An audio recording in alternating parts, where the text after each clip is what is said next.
قرآن کریم کی سورہ رعد میں اللہ تعالیٰ واضح طور پر فرماتے ہیں کہ ہم نے ہر قوم کے اندر نبی اور ڈر سنانے والا بھیجا۔ پھر حدیث مبارکہ سے ہمیں پتہ چلتا ہے کہ پوری دنیا کی ہر ایک قوم اور ہر ایک جگہ انسانیت جہاں آباد تھی 1,24,000 پیغمبر بھیجے گئے، لیکن نام سے ذکر صرف اور صرف 25 پیغمبروں کا ہے، کیونکہ اگر ان سب کے نام، زندگی اور قوموں کے حالات بیان ہوتے تو یہ قرآن کریم ہدایت و عبرت کی کتاب کے بجائے تاریخ کی کتاب زیادہ معلوم ہوتی، اس لیے ان کا ذکر کرنا ضروری نہیں تھا۔ مگر آج ہندو مذہب کے ماننے والے لوگوں کا یہ دعویٰ ہے کہ ان کا ہندو مذہب مسلمانوں کی تاریخ سے بھی ہزاروں سال پرانا ہے، اور نہ ہی ہندوستان کی سرزمین پر کوئی نبی بھیجا گیا۔ ان کے پاس بھی قرآن مجید ہی کی طرح بھگوان کی طرف سے بھیجی ہوئی کتابیں ویداس کی صورت میں موجود ہیں، جس میں کسی بھی پیغمبر کا کوئی ذکر موجود نہیں، جبکہ سورۃ الانبیاء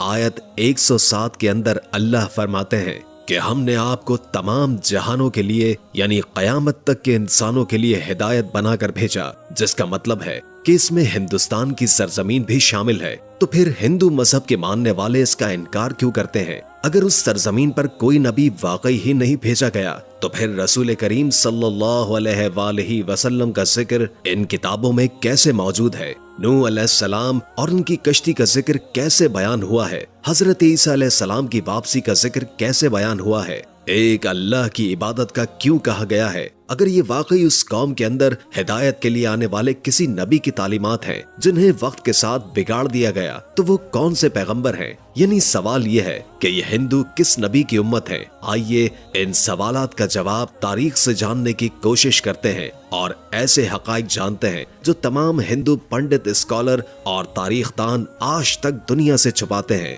ہندو مذہب کے ماننے والوں کا یہ دعویٰ ہے کہ یہ دنیا کا سب سے قدیم ترین مذہب ہے، اتنا قدیم کہ جب اسلام یا مسلمان لفظ کا وجود تک ہی موجود نہیں تھا، جو کہ صحیح بھی ہے، کیونکہ کفر و شرک کی ابتدا اسی دن سے ہو گئی تھی جب حضرت آدم علیہ السلام کے بیٹے قابیل نے حابیل کو قتل کیا اور ان سے الگ ہو کر کفر و شرک کے اندر مبتلا ہو گیا۔ حضرت ابراہیم علیہ السلام کی قوم بھی بت پرست تھی۔ حضرت موسیٰ علیہ السلام کی قوم نے بھی ایک وقت پر سونے کے بچڑے کی عبادت شروع کر دی، یہاں تک کہ رسول اللہ صلی اللہ علیہ وآلہ وسلم کے اعلان نبوت سے قبل کعبے کے اندر 360 بت موجود تھے، جنہیں فتح مکہ کے وقت صحابہ کرام نے توڑ توڑ کر ٹکڑے ٹکڑے کر دیے، جس سے یہ معلوم ہوتا ہے کہ بت پرستی تو دنیا کے پہلے انسان حضرت آدم علیہ السلام کی نافرمان اولاد کے وقت سے آج تک موجود ہے، مگر اس کا تعلق کسی مذہب سے نہیں بلکہ گمراہی سے ہے جو کہ شیطان ان سے کرواتا رہا۔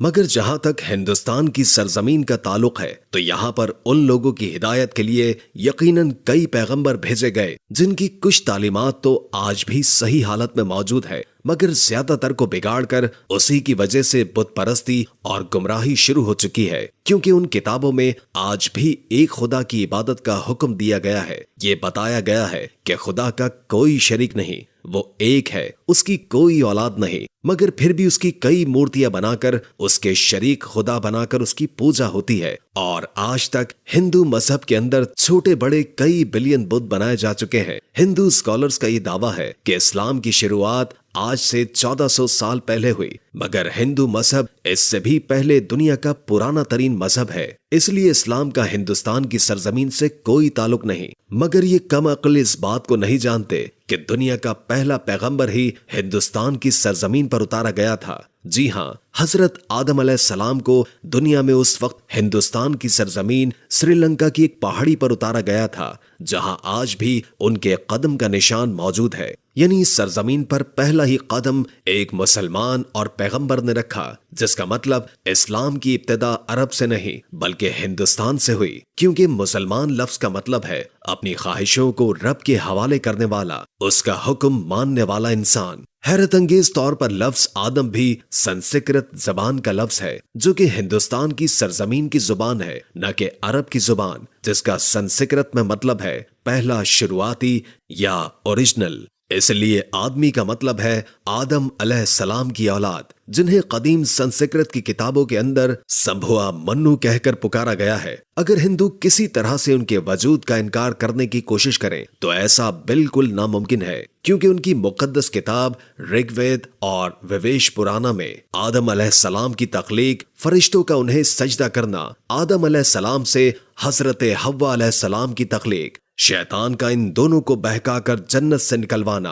और फिर जमीन पर उतारने का जिक्र वाज़े तौर पर मौजूद है। विवेश पुराना चैप्टर 42:7 के अंदर ये तमाम वाकयात बयान है, बिल्कुल ऐसे ही जैसे कुरान पाक की सूरह बकरा और इंजील मुकद्दस में भी मतीस पुराना में लिखा है कि खुदा ने आदम अलैहिस्सलाम के जिस्म को 2 हिस्सों में तकसीम किया, एक को संभुआ मनु यानी आदम और दूसरे को फीमेल यानी शत्रुपाका बनाया, जिन्हें मुसलमान हजरत बीबी हव्वा अलैहिस्सलाम के नाम से जानते हैं। इसका मतलब अगर इन तीनों दुनिया की सबसे बड़ी नायाब किताबों के अंदर एक जैसी चीजें मौजूद हैं, तो इनका सोर्स भी एक ही होना चाहिए, यानी एक खुदा। श्रीलंका की सरजमीन से हिंदुस्तान की सरजमीन को जोड़ने के लिए कदीम तरीन कुदरती पुल आज भी हजारों सालों से पानी के दरमियान मौजूद है, जिसका बनाना कोई इत्तेफाक नहीं है। सो इसके बाद सबसे अहम सवाल यह है कि इस हिंदू सरजमीन पर जिस पैगंबर को भेजा गया होगा, क्या उसके बारे में हमें तारीख में कोई शवाहिद या सबूत मिलते हैं? सबसे पहली बात यह है कि हिंदू नाम का कोई मजहब तारीख के अंदर कहीं पर मौजूद ही नहीं है, और न ही हिंदू मजहबी किताबों में और न ही कोई और आसमानी किताब मसलन तौरात, ज़बूर, इंजील के अंदर इसका कोई जिक्र मौजूद है। बल्कि दरिया सिंध के पास रहने वाले, सिंधु नदी के करीब रहने वाले लोग अपने इलाके की निस्बत की वजह से नाम को बिगाड़कर हिंदू कहलाए जाने लगे, जबकि असल में इनका ये मजहब संस्कृत जुबान के अंदर हिंदू नाम से नहीं, सनातन धर्म के नाम से तारीख में मौजूद है, जिसका अरबी में मतलब है मजहब पर कायम रहने वाला,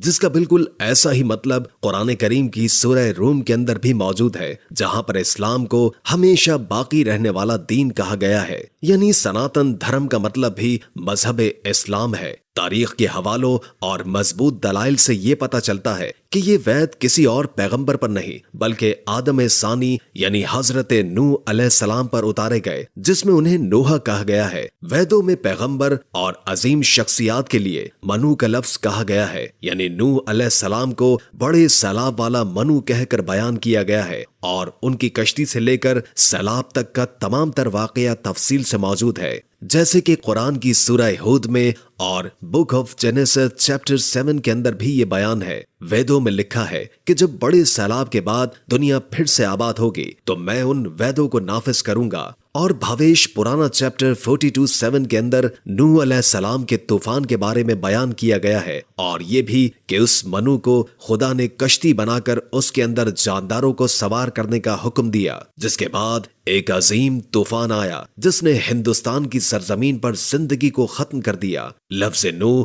संस्कृत जुबान के अंदर भी मौजूद है, जिसका मतलब है कश्ती वाला, वही मतलब जो कि अरबी जुबान के अंदर है। उस दौरान ये वेदास फ्यूचर के बारे में बयान कर रही है कि कैसे एक बड़ा तूफान आने वाला है और कैसे एक बार फिर इंसानियत की शुरुआत होगी। फ्रांस के एक राइटर ए डबावस को 40 साल तक पढ़ा और बताया है कि तूफान नूह के बाद हिंदुस्तान की सरजमीन एक सहरा की तरह थी जिसे आबाद किया गया, और खुद वेदास भी बार बार नूह अलैहिस्सलाम को मुखातिब करके उनके वाकयात को बयान कर रही है, जिसका मतलब है कि हिंदुस्तान की सरजमीन और नूह अलैहिस्सलाम के दरमियान एक ताल्लुक मौजूद है, और तूफान नूह के बाद जिन वेदास को नाफिज करने का बयान किया गया था वो हजरत नूह अलैहिस्सलाम की तालीमात थी, जो उस तूफान के बाद हिंदू सरजमीन पर उनके एक बेटे की नस्ल से आगे फैलना शुरू हुई। उसके बाद उस कौम ने गुमराह होकर बुत परस्ती करना शुरू कर दी, क्योंकि तारीख के हवालों से हमें यह पता चलता है कि नूह अलैहिस्सलाम की कौम के जैसे देवी देवताओं की पूजा करने का तसव्वुर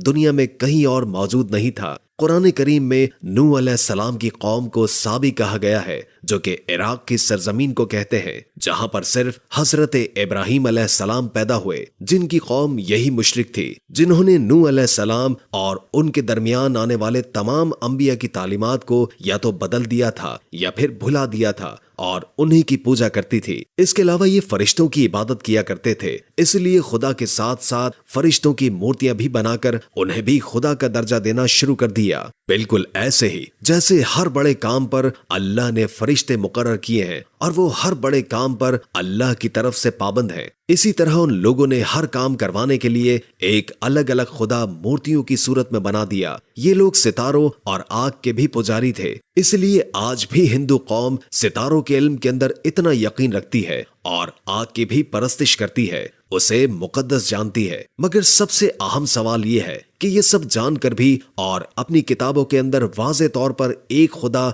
और पैगंबरों की तालीमात को वाज़े तौर पर देखकर हिंदू कौम इसका इनकार क्यों करती है, क्यों नहीं मानती कि अल्लाह के वादे के मुताबिक उनकी कौम के अंदर भी अल्लाह का पैगाम उतारा गया, उन्हें भी डर सुनाया गया। इस बात को समझने के लिए आपको सही बुखारी की एक हदीस मुबारक के बारे में जानना होगा, जो कि हजरत अबू सईद खुदरी रजी अल्लाह ताला अन्हु से रिवायत है कि रसूल करीम सल्लल्लाहु अलैहि वसल्लम ने फरमाया कि क़यामत के दिन हजरत नूह अलैहिस्सलाम और उनकी कौम को बुलाया जाएगा और अल्लाह ताला नूह अलैहिस्सलाम से ये सवाल करेंगे कि क्या आपने अपनी कौम तक मेरा पैगाम पहुंचा दिया था। हजरत नूह अलैहिस्सलाम फरमाएंगे कि बेशक मेरे मालिक। इसके बाद नूह अलैहिस्सलाम की कौम से पूछा जाएगा कि क्या नूह ने मेरा हुक्म तुम तक पहुंचा दिया था। ये लोग इनकार करेंगे, नहीं, हमारे पास कोई भी डर सुनाने वाला नहीं आया, हमें आपका कोई पैगाम नहीं मिला। अल्लाह ताला नूह अलैहिस्सलाम से फरमाएंगे कि आपका गवाह कौन है। वो फरमाएंगे कि हजरत मोहम्मद मुस्तफ़ा सल्लल्लाहु अलैहि वसल्लम और उनकी उम्मत। फिर तुम लोगों को पेश किया जाएगा और तुम लोग गवाही देना कि नूह अलैहिस्सलाम ने अपना पैगाम या अल्लाह का पैगाम पहुंचा दिया था। जिसके बाद नबी करीम सल्लल्लाहु अलैहि वसल्लम ने सूरह बकरा की आयत 143 पढ़ी और इसी तरह से हमने तुम्हें उम्मत वस्त बनाया, यानी दरमियानी उम्मत बना दिया, ताकि तुम लोगों पर गवाह रहो और रसूल तुम पर गवाह रहे। जिससे ये साबित हुआ कि हिंदू कौम कभी अपने नबी नूह अलैहिस्सलाम की तालीमात या किसी और पैगंबर को तस्लीम नहीं करेंगे और हिंदुस्तान की सरजमीन का असल मजहब इस्लाम ही है, जो कि बिगाड़ की वजह से अपनी असल शक्ल खो चुका है। आज ये हमारी जिम्मेदारी है कि हम उन लोगों तक अल्लाह का पैगाम सही हालत में पहुंचाते, क्योंकि हमारे रसूल सल्लल्लाहु अलैहि वसल्लम को तमाम जहानों के लिए रहमत बनाकर और डर सुनाने वाला बनाकर भेजा गया। अब कयामत तक चूंकि किसी रसूल और पैगंबर ने नहीं आना, इसलिए ये काम उम्मत मुस्लिमा के जिम्मे है, जिससे कयामत के रोज इस बारे में सवाल किया जाएगा। डॉक्टर जाकिर नाइक जैसे लोगों ने मौजूदा दौर के अंदर इसकी बहुत कोशिश की और काफी हद तक अपनी तहकीक से लोगों को अल्लाह के इज़्न से मुसलमान किया, उन्हें लॉजिकल तौर पर हकीकत पहुंचाने में कामयाब रहे। मगर अफसोस हमारे मुल्क पाकिस्तान में फिरका वारियत से भरा दीन इस अंदाज में मौजूद है, जो कि हम पूरी दुनिया में तबलीग के तौर पर पेश करने के काबिल नहीं है, क्योंकि आज का मुसलमान तहकीक के मामले में और इल्मी मैदान में दुनिया से बहुत पीछे रह चुका है। अल्लाह ताला हमें समझने की और अमल पैरा रहने की तौफीक अता फरमाए। आमीन सुम्मा आमीन। दोस्तों, हम उम्मीद करते हैं कि आपको हमारी आज की ये वीडियो जरूर पसंद आई होगी। अगर वीडियो अच्छी लगी हो तो लाइक करके हमारे चैनल को सब्सक्राइब कर दीजिए और कमेंट करके अपनी आरा से भी आगाह कीजिए और बेल आइकॉन को क्लिक कर दें, ताकि हमारी नई आने वाली वीडियोस का आपको पता चलता रहे। अगर जिंदगी रही तो एक और वीडियो के साथ इंशाअल्लाह हाजिर होंगे। अभी हमें इजाजत दीजिए। अल्लाह हाफिज।